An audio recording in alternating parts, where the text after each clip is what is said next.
My Gavan and Melonine, and well met indeed. I'm Arachir here, Galadirth, head of the modding team behind Divide and Conquer, and welcome back to the same as we continue on as Dol Amroth. And as someone posted very helpfully, I have a merchant in Umbar, and that either happened a long time ago and they were just fed up with me forgetting, or it happened in the last episode and I missed it. So Patrick Stewart here is going to go out into the world and make us plenty of money. Now, in order to make money with a merchant, it is very straightforward. You want to find the most expensive resource you can, which of course is actually mithril, but you can't use mithril, so because you can't get up to that point. So gold is what, generally speaking, you're looking for. If gold is too far away, then silver. There should be some gold around runes somewhere. Normally you can see them on the map, and gold is represented still by just being 2 bars. If you can't find gold, though, silver generally works. Of course, if it's been turned into a mine, it always looks like that, so you have to just hover over the mine to see what type it is. Oh, there's gold right there, for example. Now, as to whether or not distance is worthwhile, the answer is no. Merchants are done purely based on the cost of the individual resources, and the cost of those individual resources is not shown to you anywhere in the game, if memory serves. Some others may understand differently, but to my knowledge, it doesn't show you how much anything is worth in the game. You've got to go into one of the game's files to find it out. But generally speaking, you can guess as it goes down the things. Gold is the best, silver is good, rare things are good, so wine is very good, honey from the Anduin is good because it's rare, and also the hobbit villages over in the Shire are very good as well. They may look like towns, but these little hobbit villages are actually a resource as well that can be traded. It's not as much as it used to be, but it is still fairly good. But you'll see there that little merchant, who costs me nothing, I don't think, actually. I don't think merchants have a cost. He's generating 801 gold coins, and that will only grow the more he stands on that point.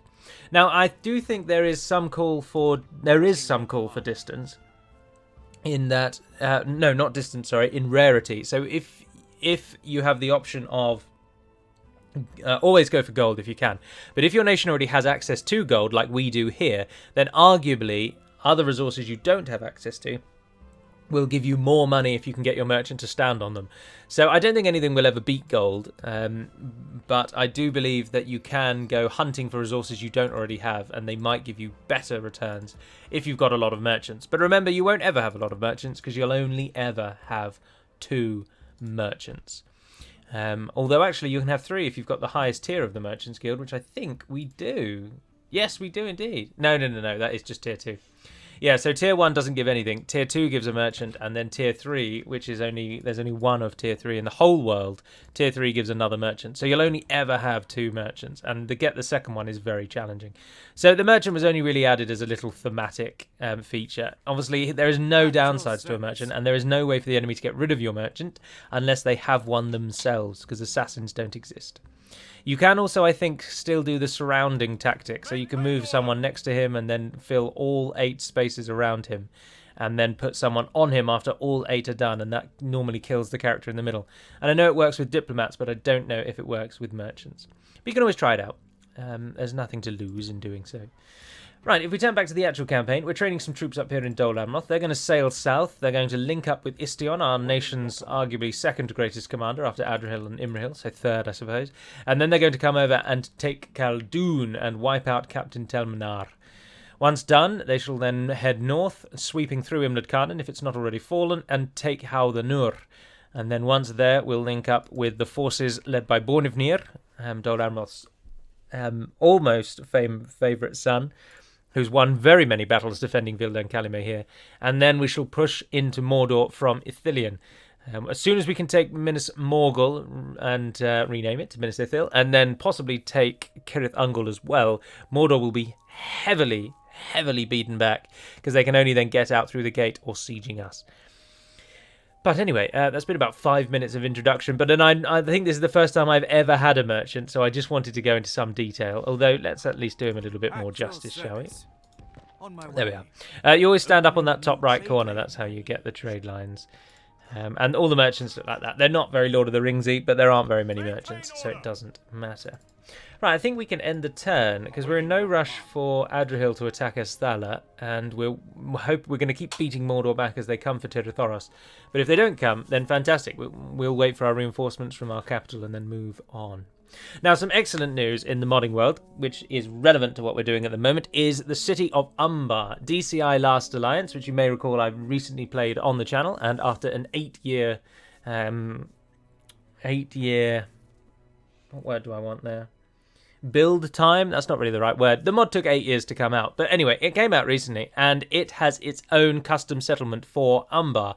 And RK, who has recently returned to the modding team after a brief stint, a very, very well-earned break, he approached DCI Last Alliance and asked for Umbar, and they said yes.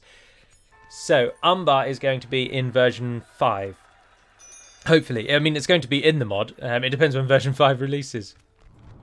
But it'll be in the mod. And also, something that I then suggested, and RK was on board with, and he's already making plans, is then also using that same settlement that they used for Umbar and copy it and use it for Dol Amroth. It'll need to be sort of swung around, because the port in Dol Amroth's on the northern side, whereas in Umbar, obviously, it's on the west.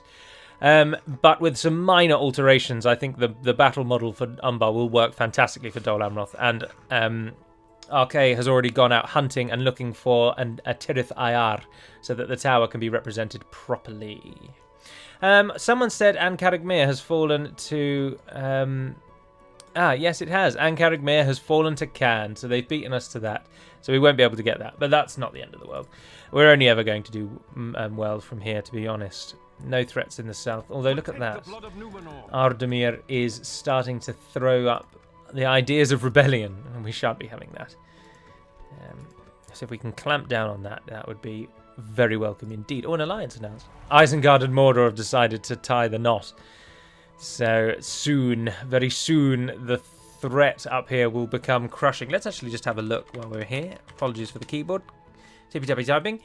Mordor have pushed right through Rohan. We already knew that, so it's interesting to see that they still have there. Rohan haven't claimed those territories back.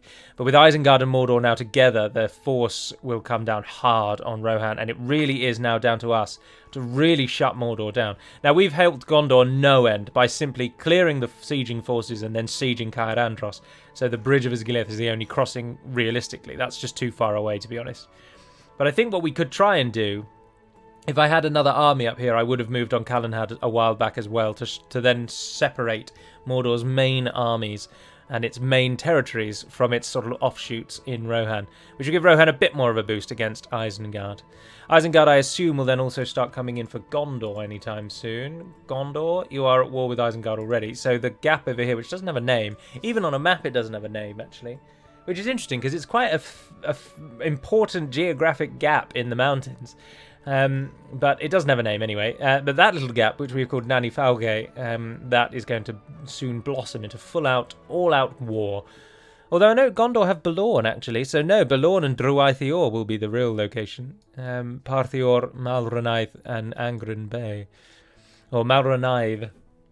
I don't know how to say that, I'm afraid. Sorry. The only Celtic word, or letters that I know how to say, is that oh no, it is that at the end there, isn't it? No, that's DH. I know that BH is pronounced like a V, and the only reason I know that is because I've been to Dublin, and Dublin was originally called Dublin but spelt BH, if memory serves. But anyway, there we are. So Mordor and Isengard, that's given us a bit of food for thought. Captain Radbag isn't really doing anything at the moment. We'll wait till he comes across, and then we can hopefully hit him and then move on to Crimp there. But look at this army from Khan Orash himself. Fantastic. If Khan can take him to Khan, that's brilliant, because then our reinforcing army doesn't need to worry as much. In terms of the reinforcing army, though, actually, let's just pop home. Did you get the third one training? Yes. So we've only got 2 turns to wait. Or what we could do, actually, is leave that one as a garrison and just take those 2 in 1 turn. We've got 4 troops in there waiting to go. You can't give me anything. We could pick up them on the way through, I suppose. There's no reason to leave them in that fort. Yeah, so we'll give it one more end turn and then we'll go for it. Mordor still letting us tick away in the siege of Caer Andros, which is foolish. Yesterday evening, I played Age of Empires 2 Definitive Edition with my friend and came to the resounding conclusion that Age of Empires 2 Definitive Edition is, sad to say it, and whilst technically incorrect, it is objectively better than Age of Empires 3, and I'll fight any that wish to say otherwise. But now, having played Age of Empires 3 DE for some hours, and having played Age of Empires 2 DE for many hours, and indeed having played the precursors to both of those games, i.e. Age of Empires 3 and Age of Empires 2, I just think 2 is just so much better. I think 3 ruined much of the way that the game plays in its attempts to streamline it and make it more sort of user-friendly. And I think in doing so, I find the game just a bit tedious, to be honest. Whereas in Age of Empires, you don't feel like you're building an empire, but you at least feel like you're building sort of a settlement, or you're really gathering a militia and an army. Whereas in 3, you don't feel like you're building a colony. You basically build a few, like 2 or 3 houses, and then you build about 7 barracks, and that's your entire town. It never has the feeling that you're building something. And it feels almost like, why did they even bother with the buildings? Like, they're almost lip service at this point. And so I just don't think there's as much going on. Right, we're going to enact our plan. So what we're going to do is move all 4 of you into the boat. Then the boat's going to move to that port, where you 4 are also going to jump in. I don't think we can pick up those in the fort, because we might get picked off by Castor here on the way through, and we don't want that. So we need to always ensure that we land, actually, having said that. Yeah, so always make sure the army lands. Remember, your army isn't free in fleets or anything, so keeping them in a fleet isn't saving you any money or anything. Ardamir is troubling there, isn't it? Estala's down to 2 turns. I think we should probably attack Estala, because Imnad Khanan looks like it's going to fall to Khan, so we won't need to get involved. But we can move out and hit Radbag, and it looks like Crimp is going for either going to come over here and hit Khanan, or for some reason he's moving through for Aithel. I don't really know.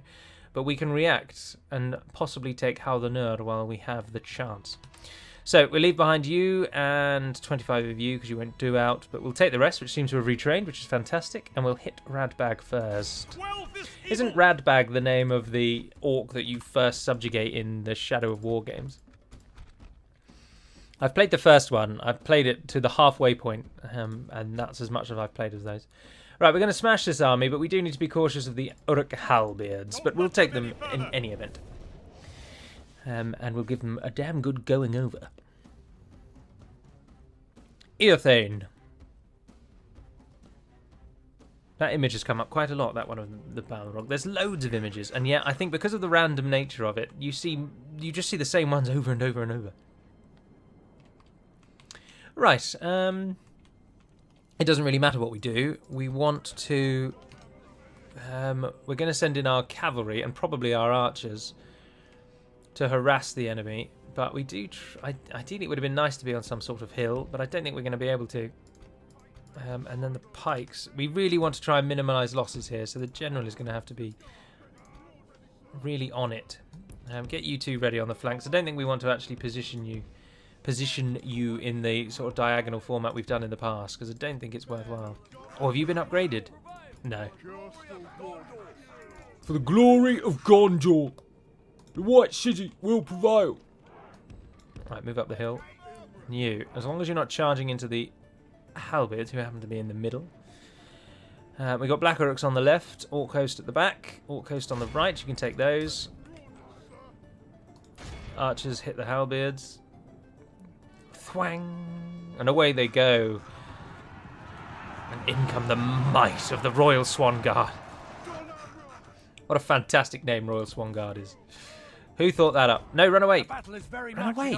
Run a bloody way. For crying out loud. Oh dear. The cavalry just sometimes wants to die. It's like you give it an option and it just says, no, I'm going to die. You guys pull away as well. Shouldn't play at ×6. I'm sure you're all screaming at the screen. But I'm just not about that life, friends. Not at all. Alright, the Orc Host is going to get through, but they're going to get absolutely showered with javelins. And the halberds, though, we don't want to tangle with the halberds at all. So if you cut across and hit that Orc Host, actually, archers just sort of keep running away. We'll send the cavalry back. Oh, no, don't move forward, pikes. Come on. Dol Amroth. There we are. That's probably diverted their attention away from the archers. Yes, it has. Our javelins are now raining into those black Uruk halberds. That's fantastic. Victory will be ours. Archers, you can just turn and do whatever you like. That Orc host is routing. The black Uruks are coming through. Charge into them. Charge into them. Right, let's hit the halberds in the back. We're out of javelins. I want the halberds. Come on, everyone. Oh, I stopped them charging at the wrong moment. No, that's never going to work. Go back. Pikes against halberds is not even a competition. Look at them melt away as the pike line just surges into the back. Routing across the board, and then all that remains of the archers. How many have we lost? 3%. That's not bad. A little more than I would have liked, mostly due to my own incompetence, as usual. But there we are. And it's over. Capture a few more of them. What are we up to? 89. That'll do you nicely. 39 losses. 732. 141 Royal Swan Guard. 134 Amrothian archers. Not surprising. And then the javelins. Javelins just don't do as well. I'm very tempted to just sort of add 2 javelins across the entire board. So every unit that has a javelin gains 2 more to throw. That or their damage should be just doubled or something needs to happen. I just don't think javelins are a threat, enough of a threat. They should feel... Well, I mean, is there anybody out there, I'm sure there is, are any of you particularly well-versed in warfare containing javelins? So we're talking, when were javelins first really employed? Like Iron Age, before even that? One of the most famous things that come to mind with me when I think of javelins is the Roman, is it pilum or pilum? But in general, how devastating were javelins actually? And would you say that they are actually about right in DaC at the moment? Or would you say that they do feel woefully underpowered? Because to my mind, a javelin being launched at me would do a lot of damage, surely. Particularly if I was running, which in most cases when a javelin is thrown, you are running. It's rare to throw javelins at standing still units. But I just feel like they should be more threatening, and they're just not at the moment at all. But I welcome your thoughts on that. So any military historians or those particularly fond of warfare, how devastating really was a javelin? And if we're talking a nation that's very militaristic and well-disciplined, how strong would their javelins actually be? I'd want a javelin, in my mind, I think a full...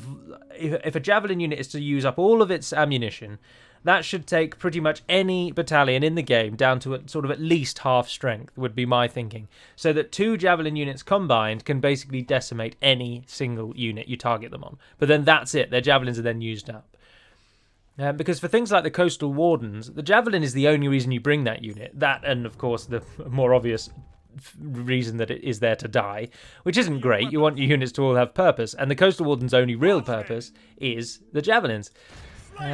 So they just don't feel like at the moment they really do that any justice. Oh, Castor here has disappeared, which means we can... Oh, he's gone up there. I know that's Zimrathon, that's a different one. Fantastic. There's 2 of them knocking around. So we will take them off your hands, and just because we can, we'll take that one as well. And then you should be able to make it all the way to Mirlond in your next hop. So you guys can come out and start getting ready. Do any of you actually get free upkeep here? No, it is a place that does not like us. So we're going to need to leave a large battalion, and we might as well leave behind the mercenaries, because nothing else can be retrained. The archers at a push, but everything else is... they're a very late one. It'll be ages before we get them. They're a late one, ages before we get them. They are AOR. They are AOR, and they're just too useful to leave behind, really. So I think everything... I've done that the wrong way around, though, isn't it? Everything but the mercs. Make your way out toward the ocean. And we're losing money, sadly, with the introduction of this army. That's probably because of these fellows costing 425, and just the fact that that's now nearly a half banner army. That is no small amount of men. And we shall make for the southern forces down here. How much are you making now, Arthur? Still 801. In time, I'm sure he'll get more and more. But fortunately, and as hoped, can't have hit Imnad Khanan. So, Bornivnir with his small army can now make for Haldunur. And we will see how it goes up there. And then in time, Adrian will link up. Everything's rather coming together nicely, isn't it? But we'll end the turn again. Let's hope our boat makes it to the south. In other modding news, I don't really have any other modding news for you, I'm afraid. It's fantastic news that we've got Umbar, and it's really nice that that's going to be extended to Dol Amroth, so that's 2 more custom settlements in the mod, which is brilliant. Enedwythe still just plugging away, Hummingbird getting all the units set up at the moment, while Lynx and I have just been offering constructive criticism or we've just been giving our reviews of his units as he's been making them, but we're of course getting ready to do the other bits for Enedwythe. Ah, yes, we shall end with a battle. Esthala. Captain, Aldemir, you've not got much, but you have got 2 units of archers.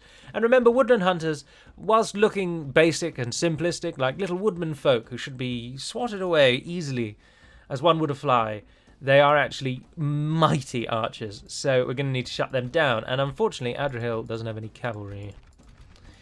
He's on foot. After a while, being of a certain age, a gentleman no longer rides to war. Discomfort grows too great, and then he is set aback at a disadvantage to his foes. So instead he stands upon the sturdy support of his own 2 feet. Speaking of sturdy support of our own 2 feet, that's what we're going to do. They've got to come through the gate. So, with the speed of 1,000 alley cats, we shall harness the wind itself and charge straight at them.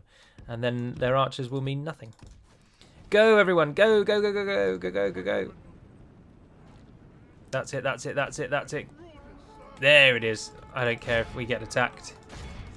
We just want to shut down those archers. The military units that are on show today, or the melee units, sorry, that are out here, are absolutely no hope against us. The Horondor Mercs might do a bit of damage, but unfortunately they've come up against the pike line, and that will be them out of the game. I do think when I look at this game that the units, the quality of the units, I think looks really, really good. And when you're zoomed in this close and you get the grass showing, the game doesn't look too bad. But then when you zoom out, the terrain textures are just so meh. They just don't inspire anything at all. They just look so average. But the units themselves, I still think, look fantastic in this game. And it's got to be an absolute positive that Medieval 2, unlike Troy, as I have seen, I've not played Troy, but I've seen enough footage to see the way they've gone. And the fact that each little man has an individual battle with each little man, I can't believe they decided to do away with that. I just think that is horrifically misguided. Why they took that away, I just don't know. And all you need to do is watch some Troy footage for about 5 minutes and you'll notice that the men just wildly swing in the air about 10 meters away from their target destination, and then the guy will fall over and die. That's so immersion breaking and also just so frustrating. Like, one of the biggest things about Medieval 2, one of the best things you can do to cheese, although it's quite tricky really, but you know that your general is not going to die unless this specific thing, this resembling a human, if that person there dies, your general dies. So you can keep him out of battle. There are things you can do to keep him safe. Oh no, Adrian took the top kills even though he came in late. There are things you can do to keep them safe, whereas it doesn't seem like that's the way in Troy. If everyone surrounding the man is attacking him, even if that doesn't look like they're attacking him, then you're scuppered, aren't you? How are you going to keep him safe? But then they get around that, don't they, by making the heroes overwhelmingly powerful. And to be honest, I just can't see that changing. I think Warhammer has changed the face of Total War games forevermore. There's just no 2 ways around it. And even if you did a Lord of the Rings Total War, we're going to wipe them all out, you would again have all-powerful heroes. Who would, if you're playing Total War, Lord of the Rings, you're playing in the Third Age, for example, and you've got Thranduil, or you've got Aragorn, or you're more importantly, you're commanding Gandalf. You want him to be like a Karl Franz or like any of the generals basically from Warhammer. You want him to take down hundreds and stand on his own. I mean, we have stories of Hurin, of course, who is often overlooked from the First Age, was said to kill something like 80 orcs. It's around 80. I think it's 73 or 4 or 5 or something like that. But anyway, he killed about 80 orcs before he is captured at the Battle of the Nerneith Arnoediad. And that isn't a substantial number of men. I think Boromir is said to kill at least a score, if not more. It's either a score or it's 2, I think. So he's either kills 20 or 40. Which for one person is a great feat. But of course in Warhammer you get people killing like 800. So they'd need to strike a balance. But then they'd need to strike a balance. I'm talking like it's going to happen. It's not going to happen. We're all talking like it is. Oh, look, Imnad Khan did not fall. So we'll go straight on it. And we'll leave behind those. The castle won't like it. They never do. They hate us and everything about us. Oh, but we have got a militia garrison. That's interesting. We'll keep that, I suppose. It gives a public order bonus, so we don't want to turn away that. We've got a stables already, and we have a normal barracks line, so we can use their features. Something many people have requested that I do is train White Knights of Etheland, because, of course, that is a location in the game that gets special knights, and we have not ever seen them. But to be honest, I think even if I start now, I don't think we will ever be able to get them. They come out of the Knights' lodgings. There they are, the Knights of Etheland. Oh yes, they're not called White Knights anymore, they're called normal Knights. I also think they are quite far and away the ugliest of all the units in Dol Amroth's roster. And when that's not to do a disservice or to cast shade on anybody that's created work for the mod. But in anyone's personal tastes, there will always inherently be a unit you like the most and a unit you like the least. And for me, the unit I like the least is the Knights of Etheland. I just don't think the helmet and the armour styles really go very well, which is a shame because the barding on the horse is fantastic. But anyway, in order to get the Knights' lodgings, we need to build the highest tier stables and barracks, and we don't even have either of those yet. And we also then need to get a higher tier of the town hall line, which I don't think we have either. Etheland, where are we up to on the town halls? We've got a meeting hall. And the next tier there, the governor's quarters. We'd need that one, and then the one above as well. It's like 25 or something turns before we get Etheland. And I think by the time we get to that point, the campaign will likely be over, I'm afraid. So that is a unit you may never see. But then I don't think it's the end of the world if I don't show off every single unit on the channel, because it leaves you then, when you play the game, exploring and finding a few things for yourself. And I think that must be a better way to do it, surely. Because then you have got some surprises left. You won't know everything. And I think that's a better way to do it. Artheon, you've stayed down here, which is a shame because you've got a cool portrait. Even though, of course, you're just a Royal Swan Guard as well, even though you look like a ranger. Right, you're going to Imlad and Bornivnir. Yes, we've got through to Halthaner and we're standing on a bridge. It's all coming together nicely. And speaking of coming together nicely, that is not a link or a good connection anyway, but I'm going to end the episode there. So I do hope that you've enjoyed today's episode. I've enjoyed today's episode quite a lot. It's been nice coming home from work. I was a little thinking, ugh, can I be bothered? But actually, I've enjoyed this very much. And I do hope you all have a splendid Thursday and through on until we speak again at the weekend. But until we do speak again, Navarna den Perimed Melonin, and farewell.